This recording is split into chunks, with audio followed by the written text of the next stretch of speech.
Assalamualaikum warahmatullahi wabarakatuh. Alhamdulillah, puji syukur kehadirat Allah Subhanahu wa Ta'ala yang telah memberi rahmat serta hidayah, sehingga kita bisa melaksanakan pembelajaran secara virtual pada kesempatan hari ini. Yang terhormat Bapak Domerda Nurul Yakin Al-Romdoni MH, dosen pengampu mata kuliah Ilmu Hukum.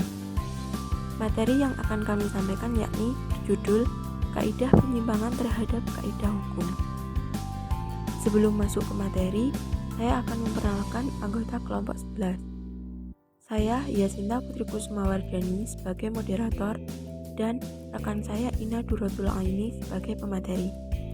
Baik, langsung saja simak pemaparan materi berikut ini yang disampaikan oleh pemateri.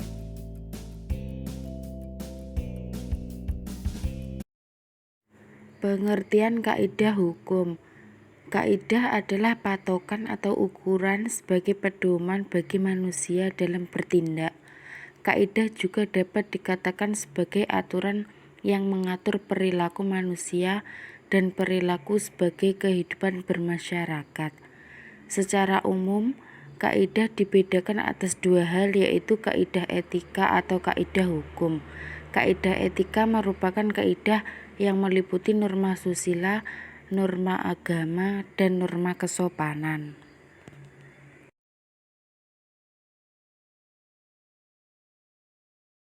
Tiga macam isi kaidah hukum.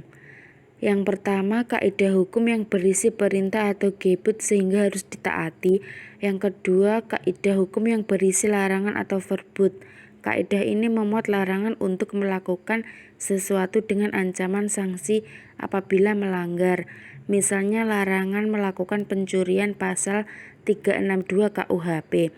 Yang ketiga, kaidah hukum yang berisi membolehkan atau mogen. Kaidah hukum ini memuat hal-hal yang boleh dilakukan tapi boleh tidak. Tujuan kaidah hukum. Tujuan kaidah hukum adalah kedamaian. Yang dimaksud kedamaian adalah suatu keadaan di mana terdapat keserasian antara nilai ketertiban ekstern antar pribadi dengan nilai ketentraman atau ketenangan intern pribadi. Perbuatan pelanggaran menurut para ahli. Yang pertama, perbuatan melanggar hukum menurut Erwirjono Prodjodikoro adalah perbuatan yang memperkosa suatu hak hukum orang lain atau yang bertentangan dengan kewajiban hukum si pembuat, atau bertentangan dengan kesusilaan atau dengan suatu kepantasan dalam masyarakat perihal memperhatikan kepentingan orang lain.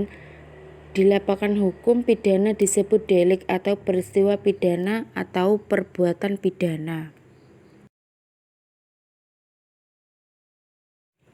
Menurut Muljatno, perbuatan pidana adalah perbuatan yang dilarang oleh suatu aturan hukum larangan mana disertai ancaman sanksi yang berupa pidana tertentu. Bagi barang siapa melanggar larangan tersebut, dalam lapangan hukum tata negara disebut pelampauan kewenangan. Menurut Nadi Purbacaraka Surjono Swekanto, bahwa pengecualian atau dispensasi sebagai penyimpangan dari patokan atau pedoman dengan dasar yang sah. Penyimpangan tersebut dapat dikelompokkan menjadi dua kelompok. Pertama, alasan pembenar, yaitu alasan yang menghapus sifat melawan hukum perbuatan, sehingga perbuatan itu dibenarkan. Dengan kata lain disebut alasan pembenar. Termasuk perbuatan ini adalah keadaan darurat pasal 48 KUHP, pembelaan terpaksa pasal 49 ayat 1, pelaksanaan undang-undang pasal 50 KUHP, dan perintah jabatan pasal 51 ayat 1 KUHP. Macam-macam penyimpangan terhadap kaidah hukum. Yang pertama, pengecualian atau dispensasi, yaitu penyimpangan dari pedoman atau kaidah hukum dengan dasar yang jelas dan sah. Pembenaran. Apa yang dilakukan sebenarnya tidak dapat dikatakan melanggar. namun tidak termasuk kesalahan karena dilaksanakan atas dasar wewenang yang sah dan dilindungi oleh hukum. Dari awal tidak dilakukan kesalahan yang tidak dapat dihukum. Contoh, Algojo yang melaksanakan hukuman mati. Yang kedua yaitu penyelewengan, penyimpangan dari pedoman tanpa mempunyai dasar yang sah. Perbuatan salah satu ini dapat dikenakan sanksi sebagai berikut. A. Pemulihan keadaan. Contoh, si A memiliki utang kepada si B dengan jatuh tempo yang sudah diperjanjikan dan disetujui kedua belah pihak. Namun saat jatuh tempo pelunasan, si A tidak mau mengembalikan uang kepada si B. Hakim dapat memaksa si A untuk melunasi utangnya sehingga harta si B pulih keadaannya. B. Pemenuhan keadaan. Contoh, si A membeli mobil dari si B. Setelah si A menyerahkan uang pembayaran kepada si B dapat menyerahkan kepada mobil si A. Si B dapat dipaksa menyerahkan mobil tersebut oleh hakim sehingga terpenuhi si A sebagai pemilik barang atau mobil yang baru. C. Hukuman dalam arti luas.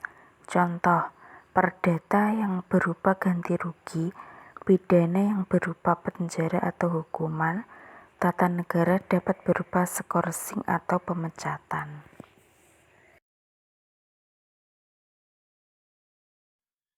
Demikianlah pemaparan materi dari kelompok kami. Semoga bermanfaat bagi kita semua. Bila ada salah kata, kami mohon maaf yang sebesar-besarnya. Sekian, terima kasih. Wassalamualaikum warahmatullahi wabarakatuh.